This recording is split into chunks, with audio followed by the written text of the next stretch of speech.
get there. On this show, our goal is to cover a variety of different issues and situations that many young people encounter in their daily lives so that you, the listener, can be successful. I'm your co-host, Jadon Lane, and alongside me are my friends Jeromy and Jacob Stacy. And today, we hope to get you one step closer to living the lavish life you deserve. Lane to lane, I swing, yeah. 940 my gang, yeah. Slide dripping that pain, yeah. All right, so today we are here with Dr. Cerno, the chair of our department and one of my favorite professors, and we are going to talk about interpersonal communications today.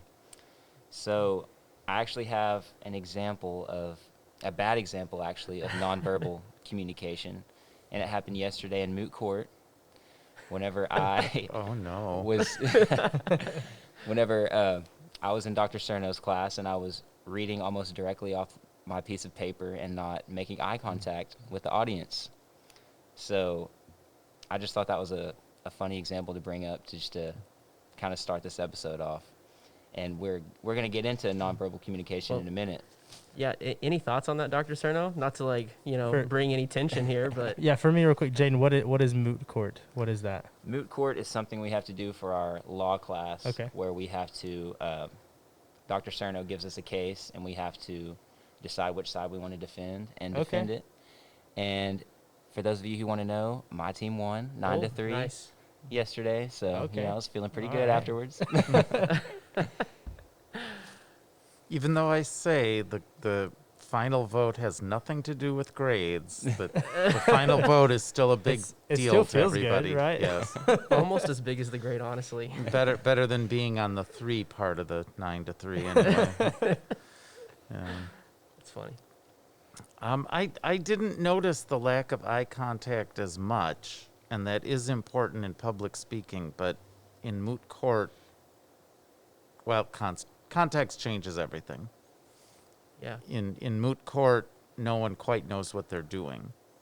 So I give a little leeway on things like eye contact. Well, that's nice to know. But that is a big part of nonverbal. Well, so what do you look for in interpersonal communication when people are doing moot court? Well, the first problem usually is volume, and especially in our mask era. But even without it, the room, and of course for every point of communication, the room you're in and the people you're with matter. Yeah. But in that particular room, it's a tiered room. There are about 7 rows going up. And so if you have no volume, the people in the back can't hear you. Oh, yeah. It's that room that kind of looks like a miniature theater, right? Yes. Yeah. Yep.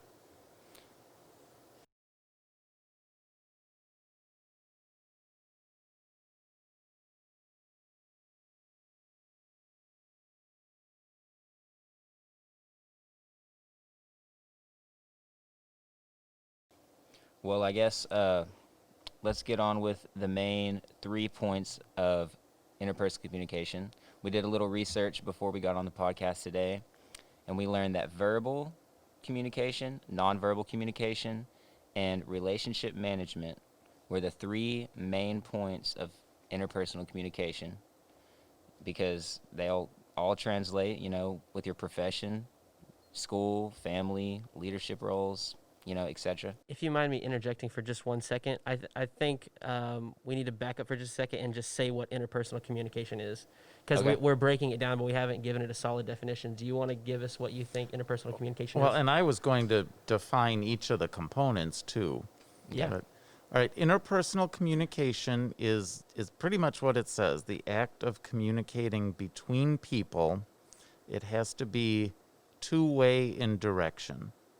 All right, the difference is with mass communication, it's generally one direction.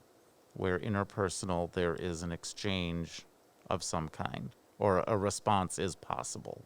And let me start with the difference between verbal and nonverbal, if that's okay. Oh, yeah. So verbal communication, people always think it's the act of speaking, and it's not. What we mean by verbal is use of words. All right, then there's spoken and written use of words. Nonverbal is everything else.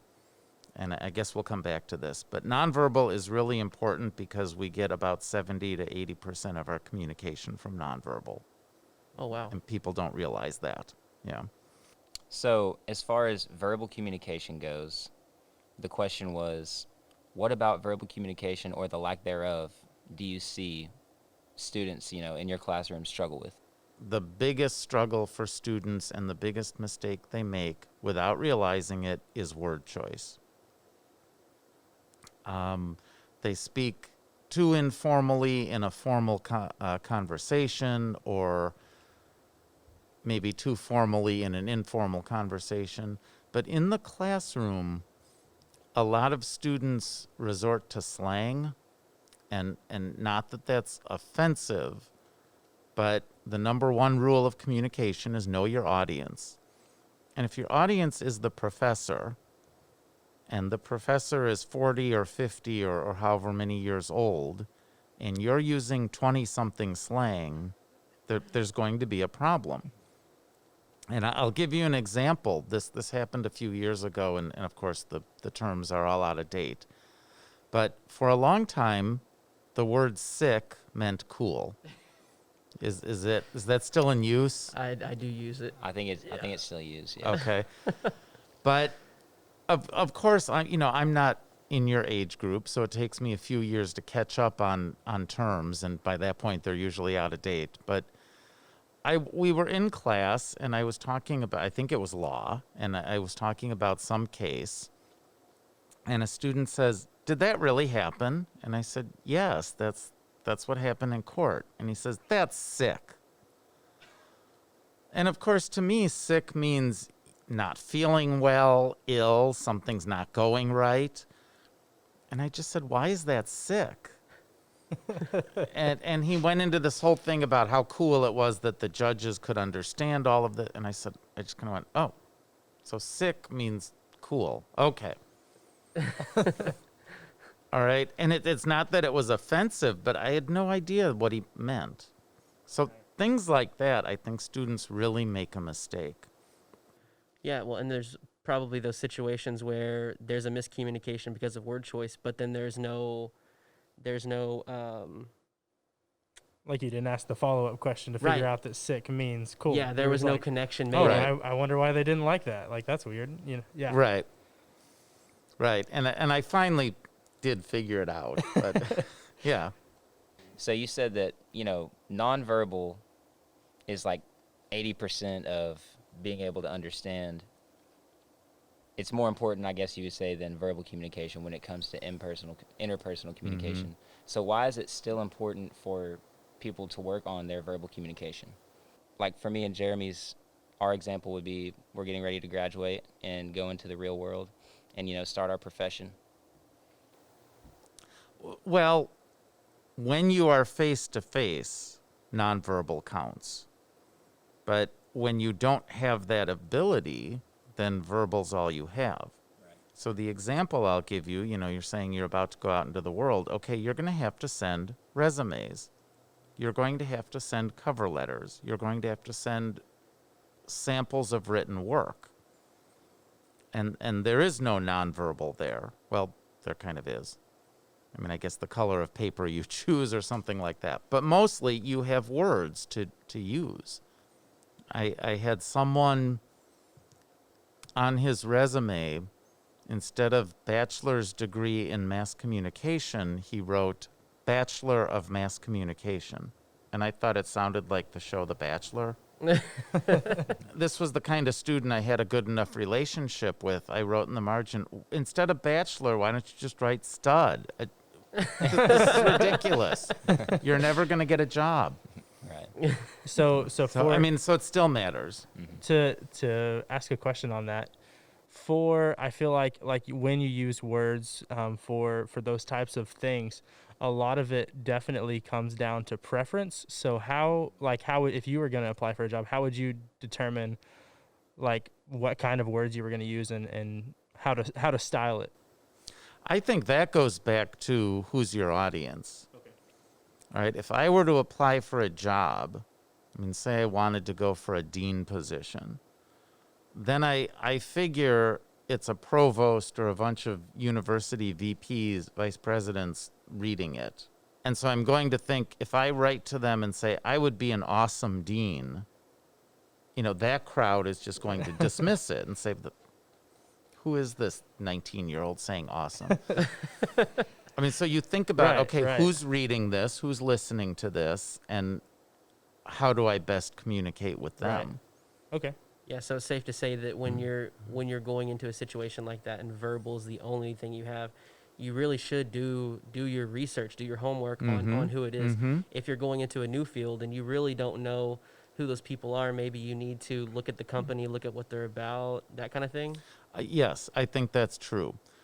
But that can work in the other direction too. Say you're applying to an advertising agency that's really not very traditional, or some kind of creative art house or something like that. Well, you can get away with a little more because they don't have the same standard. They don't. In fact, if you're too formal, they might think, oh, this person will never fit in here. Yeah. So again, yeah, you're right. Do research. Know the people you're talking to, or know as much as you can. So vocabulary, word choice, and knowing your audience are the three main context. Yeah. the three main points you made there. But let's get into number 2 on our list today, which is nonverbal communication. I'll go ahead and let you break it down, but facial expression, hand gestures, body language, I would assume, are all things you're going to bring up. The clothes you wear, the way you stand, all of those kinds of things. Depending on which study you believe, because there have been hundreds now, yeah, we get anywhere from 2/3 to 80 or 90% of our information from nonverbal. All right, and this is going to sound really bad, but the way we have figured out a lot of this is actually with pets. Dogs aren't born knowing English. I mean, they learn words, obviously. All right, but if you're standing there pointing to the door, they understand they better go out now. If your voice is raised, they may not understand the words, but they know you're mad. Oh yeah, that's true. All right, and same with babies. I mean, we know how that's how babies start to learn things too.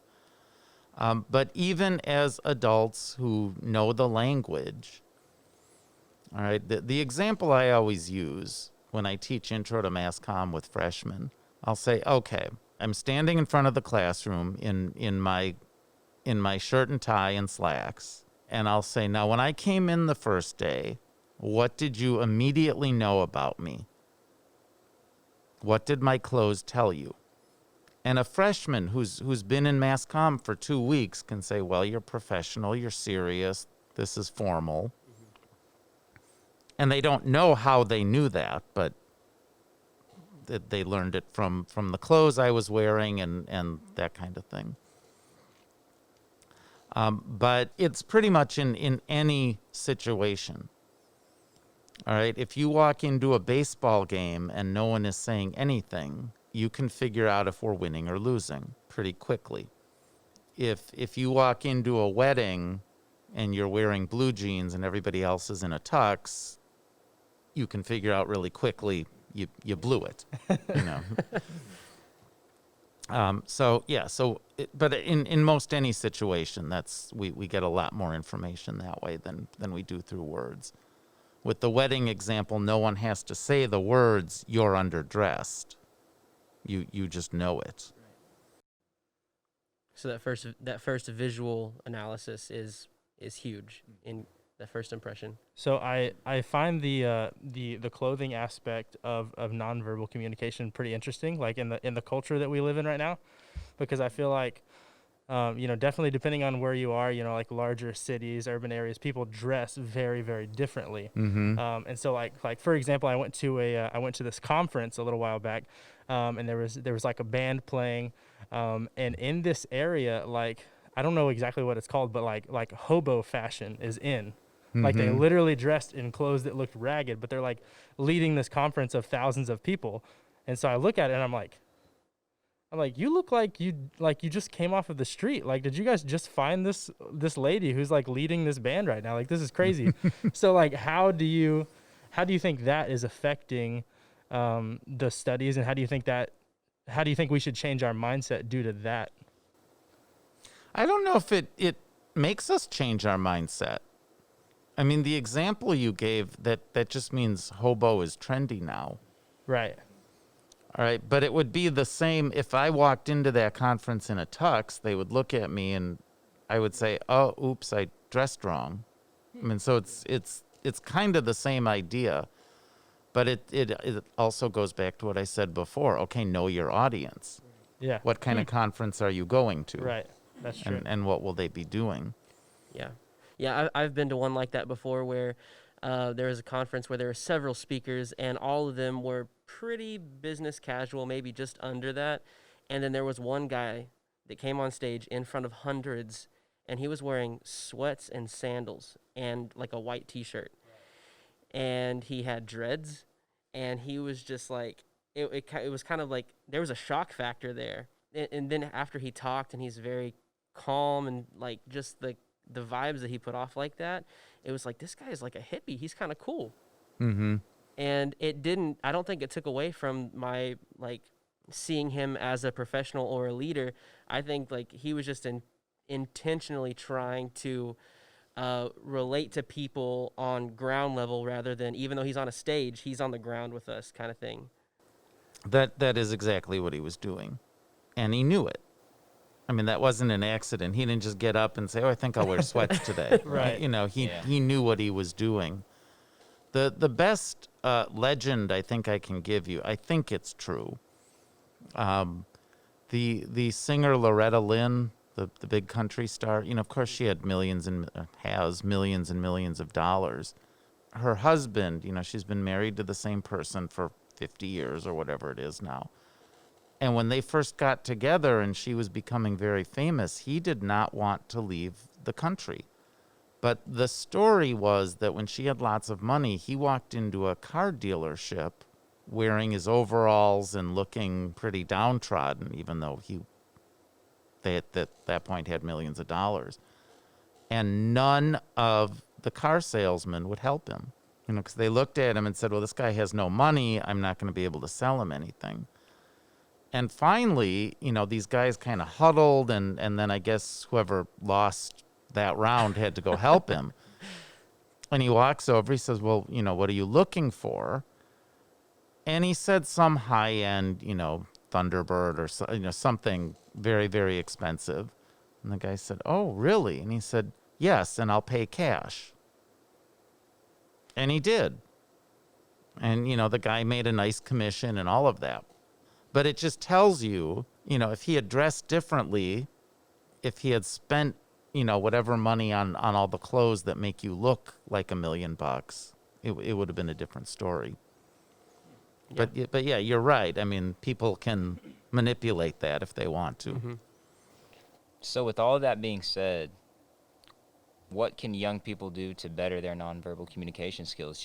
Is it just like as simple as practicing and, you know, being mindful? Yes, with things like gestures and facial expressions and all of that, I think that's true. With how you dress, my experience again has been what you think is modest or professional. People older than you don't always think so. The example I always give is something like blue jeans. And I know starched, very new blue jeans are a thing and they're seen as formal. But to another generation, that's still not formal. I mean, a pair of slacks is what you do in a certain situation. Yeah. I've had situations where I've said to young women, "Okay, now you need to wear something modest. All right, this is not going out to the club. This is a formal conference or a presentation or whatever." And they show up, and I just think, okay, that's really revealing. That's not modest at all. But to them, that was modest. Mm-hmm. So again, you just have to think. And I don't think I'm a stick in the mud about that stuff. But still, modest and not modest there's a pretty strong line, but we all draw it somewhere different. Well, let's get into number 3, which is relationship management, our third point of the day. And as we all know, relationships are a two-way street.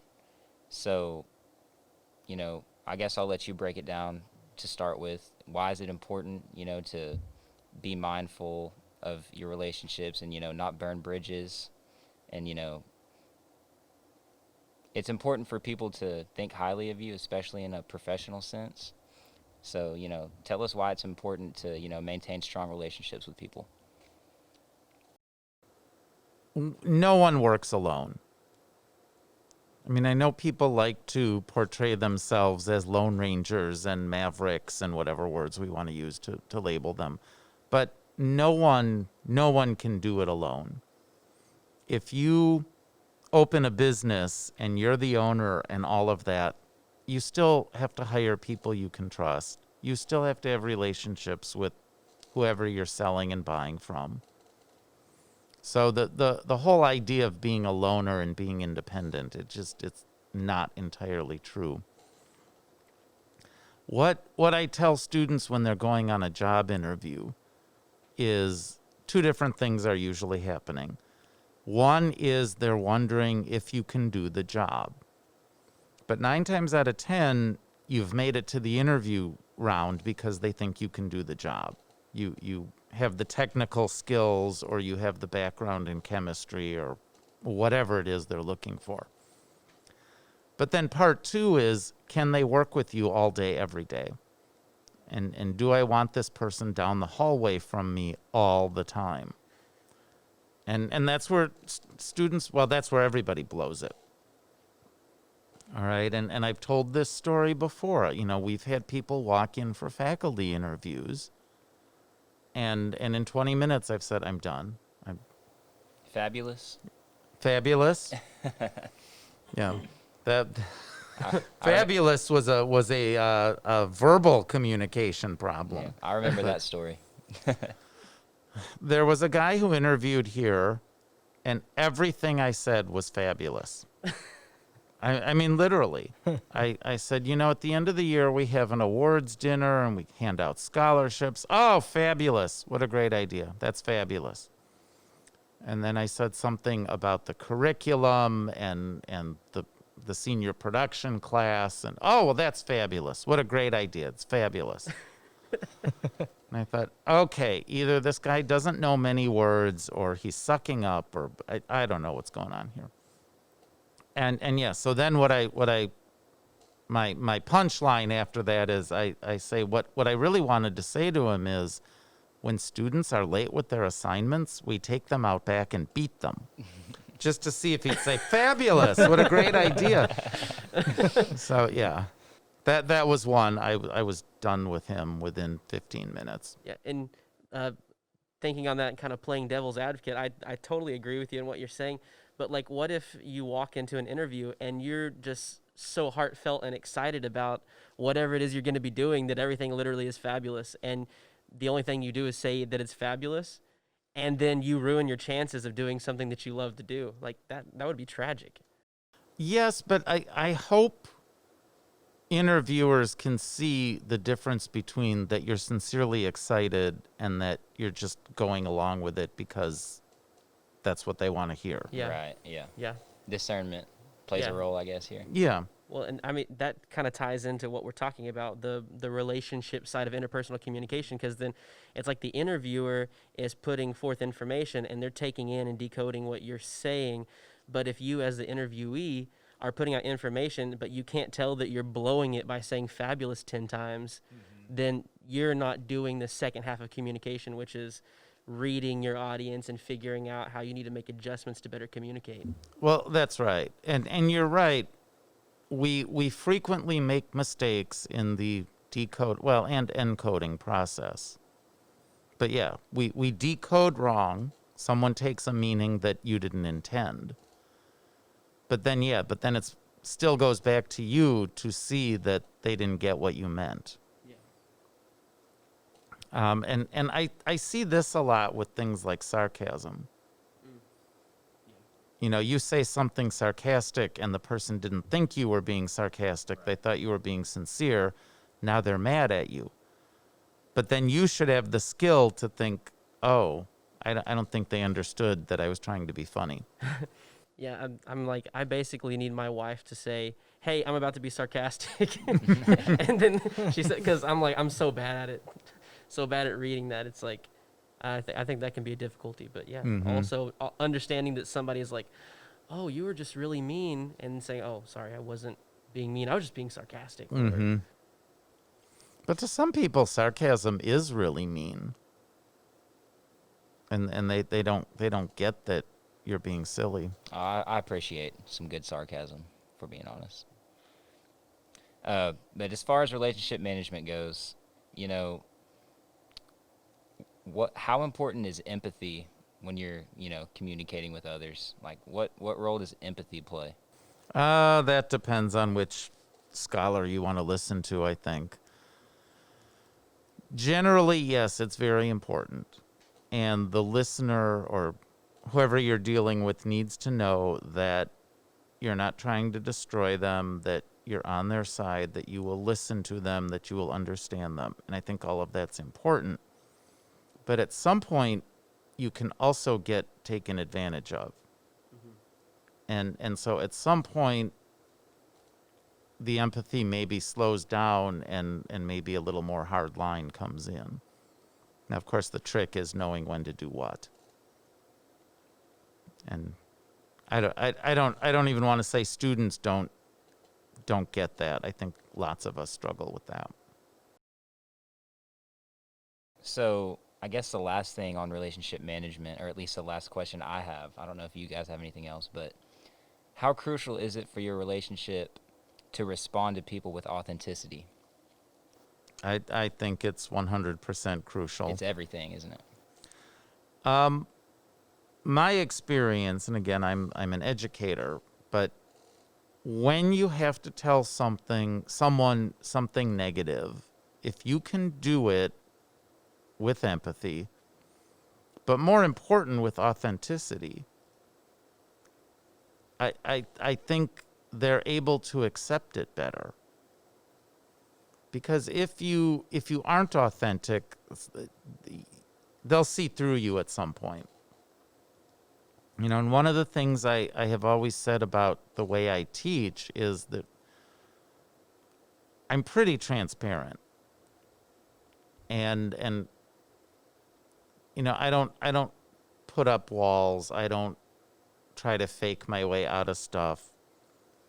If something's not graded, I say it's not graded. And sorry. And I think students know I'm being authentic. I think when you're perceived as inauthentic, you get in trouble. And I think, as a student, even if you don't have the assignment graded, I know you're being authentic 100% of the time, so I appreciate it anyway. Oh, yeah. Well, You know, thank you. So I guess we can wind down here. We're here with Dr. Cerno today. We have 2 more questions for you. We know how important your time is, so we're going to go ahead and get on to these last 2 questions. So, as a professor of communication, when it comes to someone's profession or communication in the workplace, why is it important to be savvy, I guess you could say, in all 3 of these areas of interpersonal communication?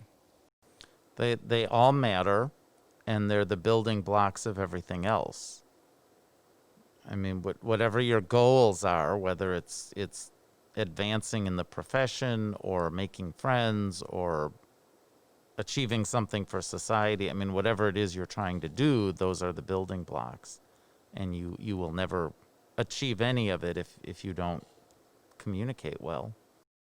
So you can have amazing skills. You can be the greatest video editor, or you can be really, really proficient in whatever it is you're trying to do. But if you can't sit face to face with someone and know that communication is a two-way street, then it's essentially broken. Is that what you're saying? Well, it's true, and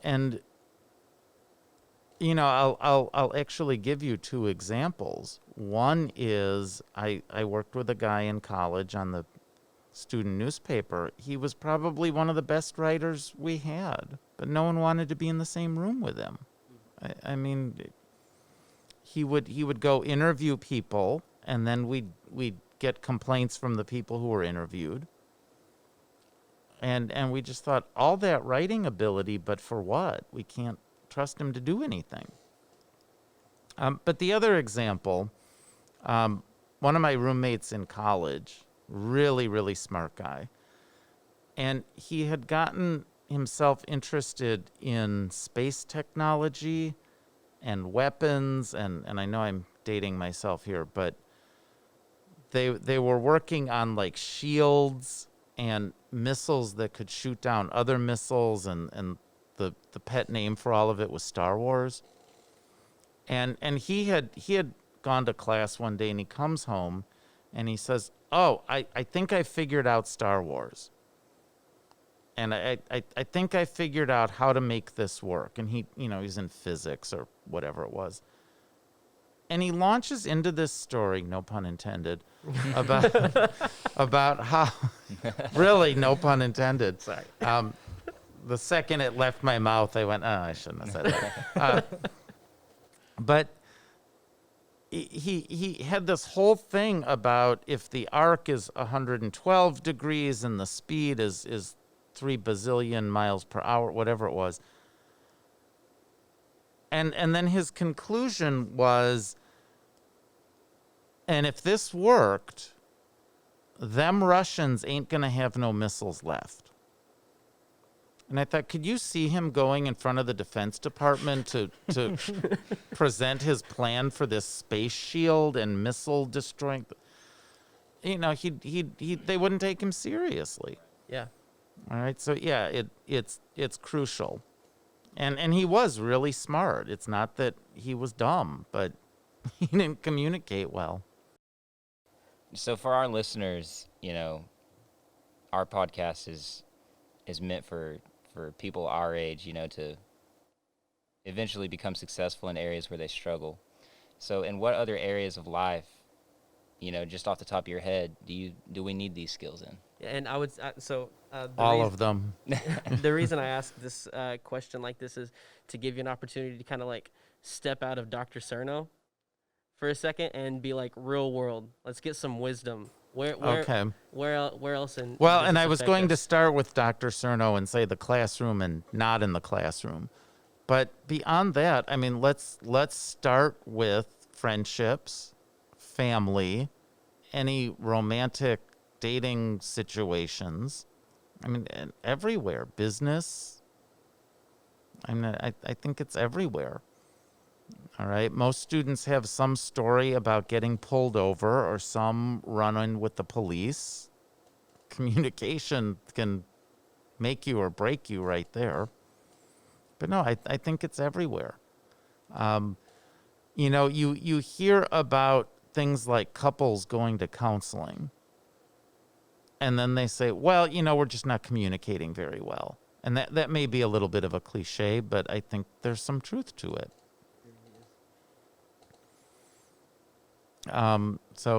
Yeah, I think it's all over the real world. I think families thrive or break apart because of how they communicate. I think friends come and go, and I think it's all over. Was that real world enough? Oh yeah. Okay. No, that's good. Yeah. Yeah. No, I mean it is important to acknowledge the fact that it's everywhere. Like we were talking about that yesterday. It's literally in every part of life. Just in the same way communication can make or break an interview, like you said, it can help your family thrive or it can break it apart. And there's probably going to be a lot of listeners our age who are in college dorms living with other college students. And I've never lived in a dorm before, but from what I hear on the outside, the way that you interact with them and the way that you communicate with them can make your experience really great, or it can make it just absolutely awful. That's true. That's true. I mean, and in a dorm, when the space is so small, it's not even like you can go across the house to get away from each other. But that's an example of, okay, word choice matters. All right. If you say something like, I really wish you wouldn't take my shirts without asking me. Or, I really wish you wouldn't wear my shirts without asking me. That's really different from, all right, I've had it with this. Stay away from my shirts. I'm really sick of this. I mean, the way you communicate, it matters. And the response you're going to get is going to change. Yeah. And I think that goes double or triple in relationships. Oh, yeah. It's one thing to say, all right, we always go to this restaurant because you like it. I'm tired of it. It's another thing to say, can we maybe go somewhere else? And that may seem trivial, but those things explode. Right. Or Yeah. they can. Yeah, they really can. If you get caught up on your side of the street in communication too much, then it ends up blowing up like that, and you have to be able to set your feelings and thoughts aside for a second and understand that other side of the street in order to say, I am angry, but I'm going to not give that anger right now. I'm just going to give the information. I'm going to focus on using good words and my body language so that we can find a solution, and I don't have to blow up and then mess up this two-way street thing going on here. And that's really difficult in the heat of the moment. But yeah, if you can step back for a few minutes and do that, you're in much better shape usually. Well, Dr. Cerno, as always, you are full of great information today. We really appreciate you having you on. For our listeners, thank you again for listening. We will be back again next week for another edition of the Living Lavish podcast, and we hope you have a great day. Thank you guys so much. Thank you for having me. Thank you. Watch me get it how I live, walking out of space, yeah. I'm on a mission trying to get these mad riches. Keep my feet up while I sip it.